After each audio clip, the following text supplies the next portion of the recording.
बेहया, हमें नहीं मालूम था कि तुम इतनी गिर सकती हो। एक नीच के हाथों में अपनी इज्जत दे सकती हो, जो ना तो हमारी जात का है और ना ही हमारी जुबान बोलता है। जुबान बदल जाने से इंसान जानवर नहीं हो जाता है डैडी। जात पात ऊंच नीच का फर्क तो हमने बनाए हैं, भगवान ने सिर्फ इंसान बनाए हैं। गंदी नाली में पलने वाले कीड़े को तुम इंसान कहती हो? तुम चाहती हो कि हम तुम्हें जिंदगी भर के लिए उस गंदी नाली में ढकेल दें, अपने पुरखों की इज्जत पर खाक डाल दें, अपने रुतबे और हैसियत पर कफन डाल दें? अपनी बेटी की खुशियों पर कफन डालना मंजूर है आपको? खानदान और पुरखों के लिए मेरी तबाही और बर्बादी मंजूर है, मेरी खुशी नहीं? मैं ही नहीं रही तो क्या अपनी इज्जत और खानदान का झंडा मेरी लाश पर गाड़ेंगे, शहनाई बजाएंगे मेरी चिता के इर्द गिर्द? आपके आगे हाथ जोड़ती हूँ, मेरी दुनिया तबाह मत कीजिए। इससे पहले कि मेरी दुनिया तबाह हो, मैं उस हरामजादे को ही मिटा दूंगा। क्या हो गया है बापू इसे? ये बोलता क्यों नहीं? कहीं ऐसी वैसी चोट तो नहीं लगी? नहीं बेटी, बैजी कह रहे थे चिंता की कोई बात नहीं, कोई सदमा पहुंचा इसे। सदमा? अरे इसे कह के सदमा पहुंचा है? इसकी कोई होने वाली मर गई है क्या? थोड़ी देर चुप भी कर। लो, हो गई चुप। तू ही पूछ इस भोपू से। बोल बेटा, तू बोलता क्यों नहीं? इस बस्ती में कौन सा ऐसा माइक का लाल पैदा हो गया जिसने तेरे पे हाथ उठाने से पहले अपनी मौत के बारे में नहीं सोचा? एक बार उसका नाम बता दे, उसकी लाश लाके तेरे कदमों में डाल दूंगा। तुझे कुछ पता है कहां गया था ये? कहता था विदेश से कोई फिल्म बनाने आए हैं, बीन बजाने वाले की जरूरत थी उन्हें, इसलिए उनके पास जा रहा है। मैं भी जाना चाहती थी लेकिन मुझे धाप दे गया। कौन जाने इसके मन में क्या है? बता बेटा, तुझे मारने वाला कौन पैदा हो गया? ये ऐसे नहीं बोलेगा मौसी, दो मारो खींचकर अभी मुर्गे की तरह बांध देने लगेगा। अरे ओ काट के उल्लू, बोलता क्यों नहीं? आखिर क्या मतलब है इस खामोशी का? कौन सी ऐसी बात है जो तू किसी को बताना नहीं चाहता? हाँ? अपनी माँ को भी नहीं? बता बेटे, क्या हुआ है तुझे? बता। कुछ नहीं माँ, मैं बिल्कुल ठीक हूँ। धीरज रखा जी, वो कोई भागा नहीं जा रहा, बाद में आराम से पूछ लेना। पूछे बगैर तो कचरी भी छोड़ने वाली नहीं। कचरी डूब गई लुटिया, कर दिया ना कबाड़ा, पीछे से आवाज दे दी। अरे पगली, मन चंगा तो कठौती में गंगा। क्यों जा रही थी मंदिर? आज पूरन मासी है मौसी, माँ कहती थी आज के दिन कुंवारी जो भी वर मांगे उसे मिल जाता है। सूरज को मांगने जा रही थी? और क्या? अरे जो बिन मांगे ही तेरा है, उसे क्यों मांगने जा रही थी? उसे तो मैंने बचपन से ही तुझे दे दिया। सच मौसी? हाँ कजरी। अरे पगली, मैंने तो तेरे लिए शादी का जोड़ा भी बना लिया है। अरे वाह मौसी, तो फिर सिंदूर मैं अभी लगा लेती हूँ। ये क्या किया बापू? नींद से जगा दिया है बेटी तुझे। नींद से? हाँ बेटी, तेरी मौसी तो दूर, अब तो भगवान भी सूरज को तेरी मांग का सिंदूर नहीं बना सकता। लेकिन क्यों? क्योंकि वो किसी और की मांग का सिंदूर बन गया। किसका? ठाकुर रघुवीर सिंह की बेटी का।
माँ क्या बात है माँ, तो अकेले बारिश में भीग क्यों रही है?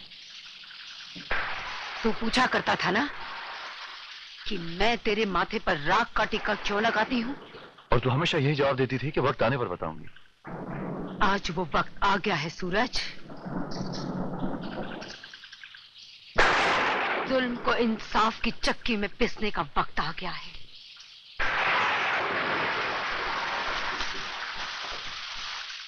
इस राख को गौर से देख बेटा, ये राख कोई मामूली राख नहीं, ये तेरे पिता की चिता की राख है।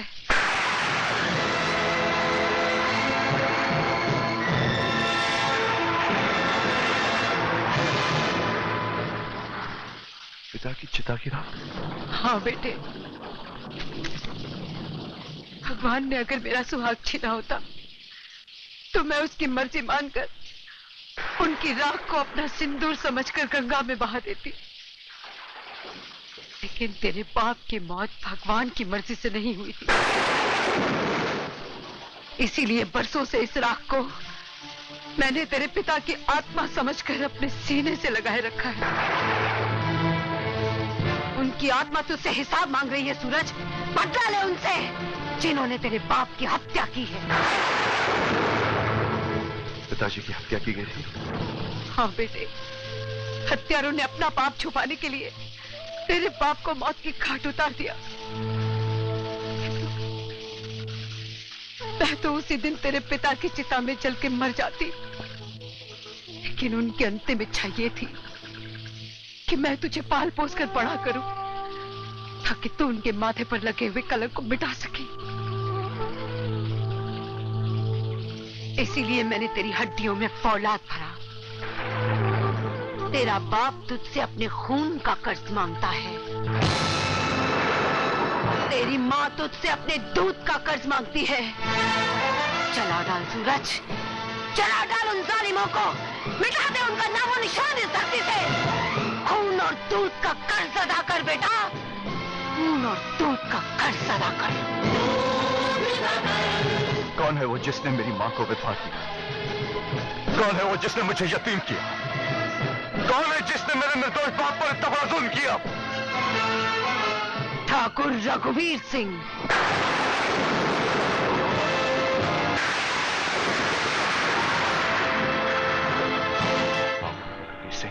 क्या हुआ? तेरे पांव डगमगा गए क्या? नहीं माँ, मेरे पांव डगमगाए नहीं बल्कि और मजबूत हो गए। मेरी रगों में दौड़ते तेरे खून की कसम, तेरा बेटा अपने बाप के माथे से ये कलंक जरूर मिटाएगा माँ। अरे एक जमाना था जब हम खुलेआम शेर चीतों का शिकार किया करते थे, कोई पाबंदी नहीं थी। आजकल तो लुबड़ियों का शिकार करना भी मुहाल हो गया। आप अरे बेटी रेशमा, रेशमा कहाँ गई थी? आप जानते हैं मैं कहाँ गई थी? बेशरम गुस्ताख, गोली मार दूंगा तुझे। नहीं ठाकुर नहीं, अरे बेटी की खुशी के लिए तो माँ बाप अपनी जान दे देते हैं, और तुम उसकी जान लेना चाहते हो। भैरव सिंह, इस लड़की ने मेरी नाक मिट्टी में रगड़ दी है, जलील कर दिया मुझे। मर जाने दो इसे। ऐसी औलाद से तो बे औलाद होना बेहतर है। नहीं ठाकुर नहीं, रेशमा को समझने की कोशिश करो। प्यार किया है उसने, कोई जुर्म तो नहीं किया। क्या हो गया तुम्हें भैरव सिंह? दिमाग खराब हो गया क्या? कैसी बहकी बहकी बातें कर रहे हो? मैं चाहता था कि रेशमा मेरे घर की बहू बने, लेकिन मैं इतना खुदगर्ज नहीं हूं कि उसकी खुशियों में आग लगाकर मेरे घर में उजाला करूं। ठाकुर रघुवीर सिंह, मोहब्बत और नफरत की जंग में जीत हमेशा मोहब्बत की होती है। मेरी बात मान लो, अपना लो सूरज को। ये नहीं हो सकता। क्यों नहीं हो सकता? हाँ? सूरज गरीब है इसलिए? अगर तुम्हें उसकी हैसियत मंजूर नहीं है तो ले आओ उसे अपनी बराबरी पर। कब काम आएगी तुम्हारी यह दौलत? बनाओ उसे अमीर। बेटी, अपने पिताजी को गलत मत समझना। अमीरी का गरीबी से समझौता बड़ी मुश्किल से होता है। तुम जैसा चाहोगी ना वैसा ही होगा। तुम्हारी शादी सूरज से ही होगी। सच? बिल्कुल सच। अपनी जन्मदिन की पार्टी पर सूरज बेटे को हमारी तरफ से बुलाओ। तुम्हारे पिता सबके सामने तुम्हारी और सूरज की शादी का ऐलान करेंगे। खुश? पत्थर पड़ गया आपकी अकल पर? सठिया गए आप? सिली ओल्ड मैन, रेशमा की शादी अब उस कमीने से करवाएंगे? गोली से उड़ा दूंगा उस हरामजादे को। रेशमा की शादी मुझसे होगी, सिर्फ मुझसे। बिल्कुल तुमसे ही होगी, दुम दबा के। आपकी दुम गई जहन्नुम में। मजाक उड़ा रहे हैं आप मेरा? रेशमा और सूरज की सगाई का ऐलान करने के लिए उससे पार्टी में बुलाया आपने, और मुझसे फरमा रहे हैं कि रेशमा के साथ मेरी शादी होगी। ए सिली ओल्ड मैन, आपने मुझे शिकारपुरी समझ रखा है? बेटे एक बात बता। व्हाट बात? ये बताओ ये क्या है? मेरा सर। शतरंज की चाल में एक ही मोहरा ऐसा है जो दाया दिखा के बाया मारता है। बड़े बड़े शातिर इससे गच्चा खा जाते हैं, तू भी खा गया। अबे अकल के दुश्मन, इश्क का जादू तीर और तलवार नहीं उतार सके तो तू क्या उतारेगा? हा? वो सूरज की इश्क में पागल हो चुकी है, दीवानी हो चुकी है। उसे अगर उस लड़के से जुदा करने की हमने कोशिश की तो वो जहर खा लेगी या उसके साथ भाग जाएगी। टुकड़े टुकड़े कर दूंगा उन दोनों के, अगर ऐसा हुआ तो। क्या करेगा उन टुकड़ों का? आमलेट बना के खाएगा या बुर्जी बना के? वो लौंडिया भी हाथ से निकल जाएगी और ठाकुर की दौलत भी। सिली ओल्ड मैन, सूरज के साथ उसकी शादी करा के हमें ठाकुर की दौलत मिल जाएगी ना? किस गधे ने तुझसे कहा कि रेशमा की शादी सूरज से होगी? रेशमा की शादी तुझसे ही होगी और दौलत भी तुझे ही मिलेगी। पूछ कैसे? कैसे? दाया दिखाकर बाया मार के। रेशमा सूरज को बहुत नेक और ईमानदार समझती है। सूरज उससे प्यार करता है, उसकी दौलत से नहीं। बस हम ये उस पर साबित कर दे कि मामला उल्टा है। सूरज चोर है, धोखेबाज है, तो इश्क का भूत 1 मिनट में उतर जाएगा। वो उसे दिल से तो निकाल ही देगी, घर से भी धक्के मारकर निकाल देगी। बदला ले उनसे जिन्होंने तेरे बाप की हत्या की है।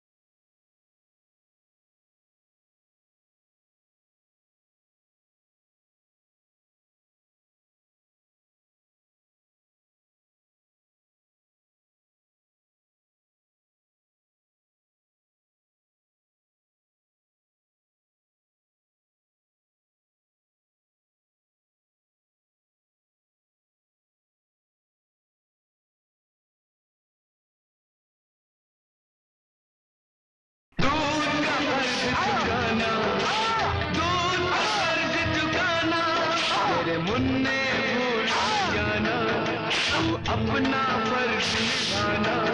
मेरे मुन्ने भूल न जाना, तू अपना फर्ज निभाना। दूध का कर्ज चुकाना, दूध का कर्ज चुकाना। मेरे मुन्ने भूल न जाना। सूरज, सूरज!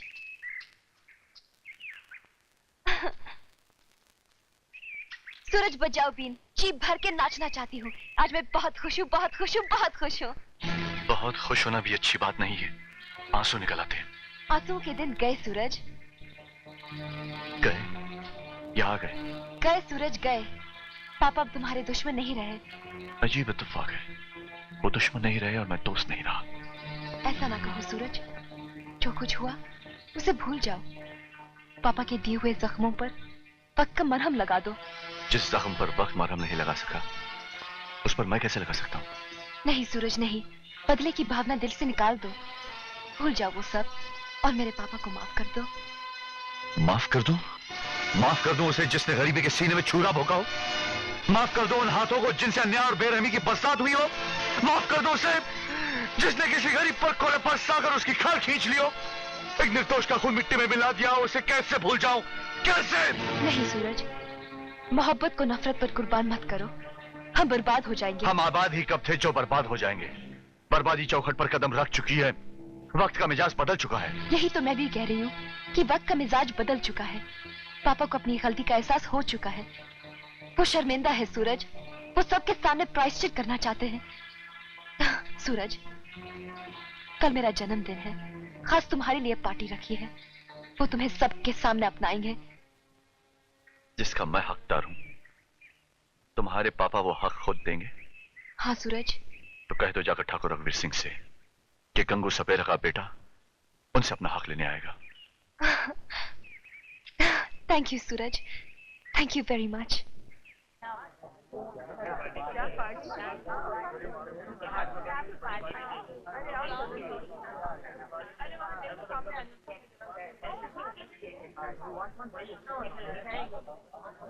हैप्पी बर्थडे रेशमा, मेरी तरफ से ये छोटा सा तोहफा। Thank you. अरे विदेश में रहते हुए भी देसी बातें कर रहे हो, पहना दो अपने हाथों से रेशमा के गले।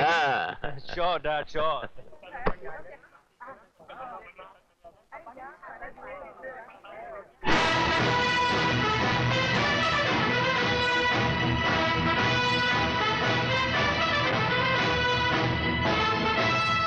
सूरज, सूरज। जन्मदिन की खुशी मुबारक। Thank you. आहा, क्षमा तो थी, परवाना भी आ गया। लेकिन हुजूर, क्षमा परवाने का ये खेल जरा संभल कर खेलिएगा, झोल मत जाइएगा। जलना परवाने की किस्मत है अजीत बाबू, आप अपनी सोचिए। जिसके नसीब में सिर्फ दूर बैठकर तमाशा देखना ही लिखा है। सिली बॉय, हम सिर्फ तमाशा देखते ही नहीं, दिखाते भी हैं। आपने ये धंधा कब से शुरू कर दिया? अपनी औकात से बढ़कर बात मत कर। अपनी आवाज की ताकत मत दिखाइए। जात का सपेरा हूं लेकिन पेशे से लोहार हूं। अरे सूरज बेटा, कहाँ उलझ गए?